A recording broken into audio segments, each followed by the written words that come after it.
성도 여러분 안녕하십니까? 새벽 말씀 묵상입니다. 함흥차사라는 말을 들어본 적이 있습니다.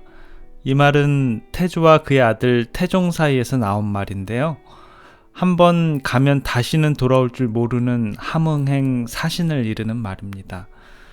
두 번씩이나 왕자의 난을 일으켜 여러 왕자들을 죽이면서 왕이 된 태종이 너무나 괘씸하고 미워서 태조는 왕위를 내려놓고 함흥으로 가 그곳에 거해야 했습니다. 태종은 자기 스스로의 잘못을 인해서 죄 없는 신하들이 죽었다는 죄책감과 부왕인 태조가 자신의 과오를 용서치 않고 계속 송도 서울로 돌아오지 않는 것이 상심되어서 용안이 수척해지고 성격조차 우울해져 가게 됩니다.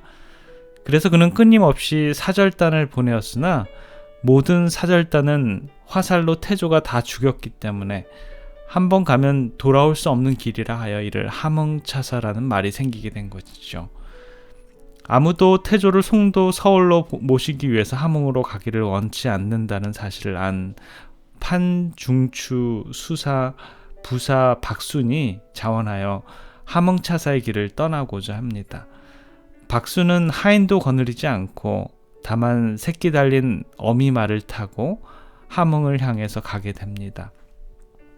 박순이 누추한 행색을 하고 있었던 터라 태상왕 태조는 그가 사신으로 온 것이 아님을 짐작하고 그를 맞이합니다. 그러나 박순은 끊임없이 태조 이성계를 회유하여 돌이키고자 합니다.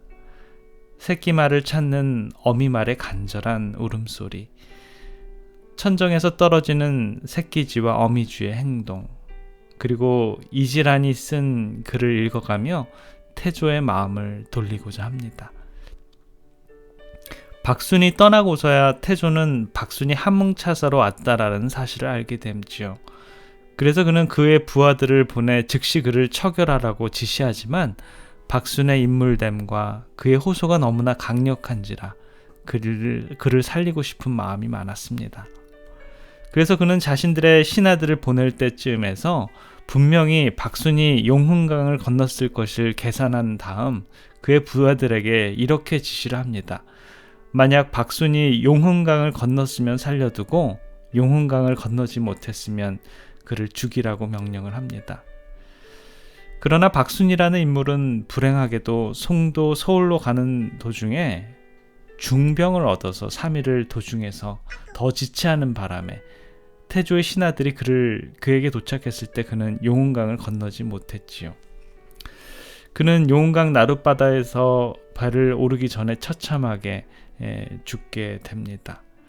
그러나 이것이 계기가 되어서 무학대사가 태조 이성계를 설득했을 때 결국 이성계는 송도 서울로 귀환을 하게 됩니다. 이와 같이 왕이 오랜 세월 동안 궁을 떠나서 방황하다가 기환한 이조의 역사가 있었듯이 성경에서도 다윗이 오랜 세월 동안 자신의 궁을 떠나서 유리하다가 끝내는 자신의 성으로 귀환하는 역사가 사무엘하 18장과 19장에 기록되어 있습니다.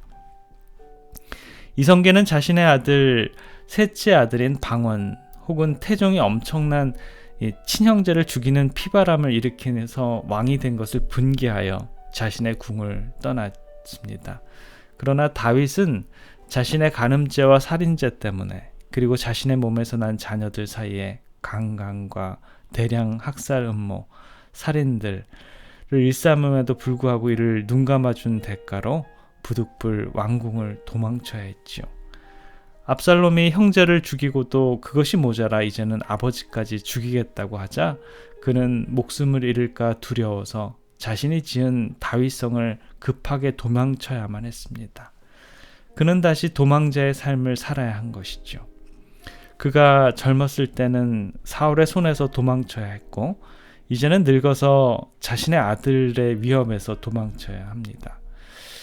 우리는 오늘 본문 중에서 어떻게 다윗이 도망자의 삶을 마치고 다시 자신의 지은 다윗성으로 귀환하는지를 살펴보고 이것을 통해서 우리에게 어떤 영적인 의미를 부여하는지를 알아보고자 합니다.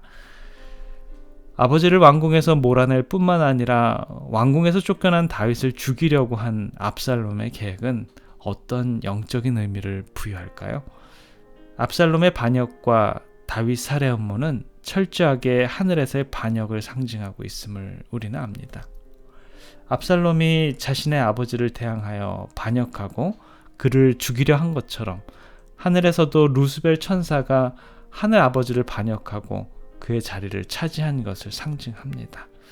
성경은 이에 대해서 다음과 같이 말합니다. 이사야 14장 12절에 보면 너 아침의 아들 계명성이여 어찌 그리 하늘에서 떨어졌으며 너 열국을 엎은 자여 어찌 그리 땅에 찍혔는고 너가 너 마음에 이르기를 내가 하늘에 올라 하나님의 뭇별 위에 나의 보좌를 높이리라 내가 북극 지폐의 산 위에 자정하리라 가장 높은 구름에 올라 지극히 높은 자와 비기리라 하도다.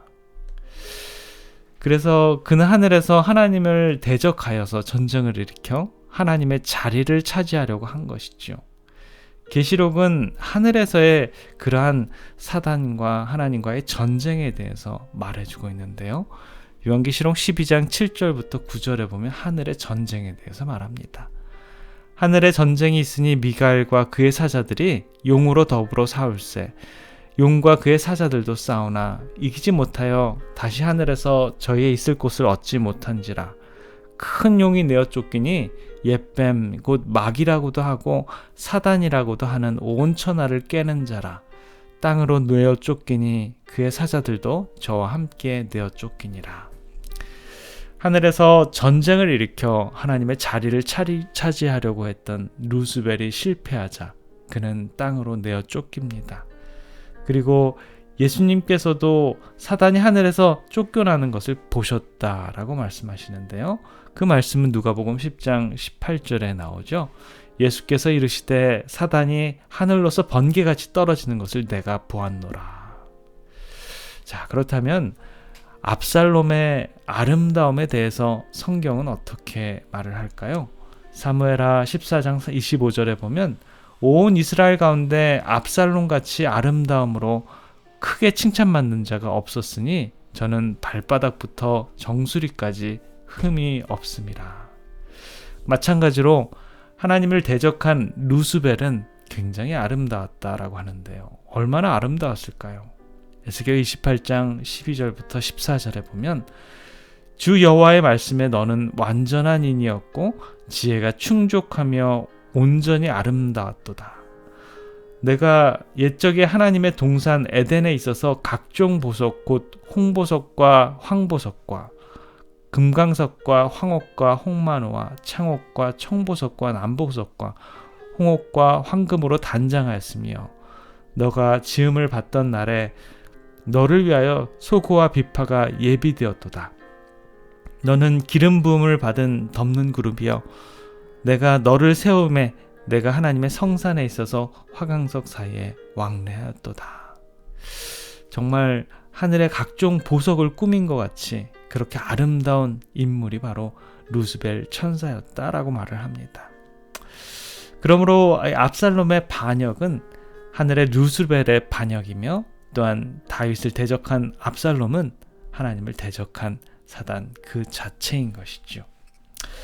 압살롬이 아버지를 반역하여 왕궁을 차지했을 때 그는 어떤 만행을 자행합니까?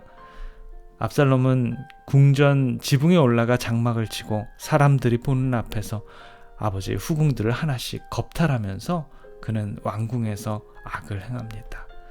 그는 온 도성으로 하여금 자신이 저지르는 악을 목도하게 하였죠. 이와 같이 사단의 반역으로 인해서 온 세상이 악과 불의로 충만하게 됩니다. 죽음과 질병, 사고와 재난의 연속이 되는 것이죠. 하나님을 반역하여 사단의 지배하에 들어간 이 세상의 형편은 어떨까요? 성경은 이에 대해서 다음과 같이 말합니다. 로마서 1장 29절부터 32절인데요. 모든 불의, 추악, 탐욕, 악의가 가득한 자요. 시기, 살인, 분쟁, 사기, 악독이 가득한 자요. 수군수군하는 자요. 비방하는 자요. 하나님의 미워하시는 자요. 능욕하는 자요. 교만한 자요. 자랑하는 자요. 악을 도모하는 자요. 부모를 거역하는 자요. 우매한 자요. 배악하는 자요. 무정한 자요. 무자비한 자라. 저희가 이같이 일을 행하는 자는 사형에 해당한다고 하나님의 정하심을 알고도 자기들만 행할 뿐 아니라 또한 그 일을 행하는 자를 옳다 하느니라.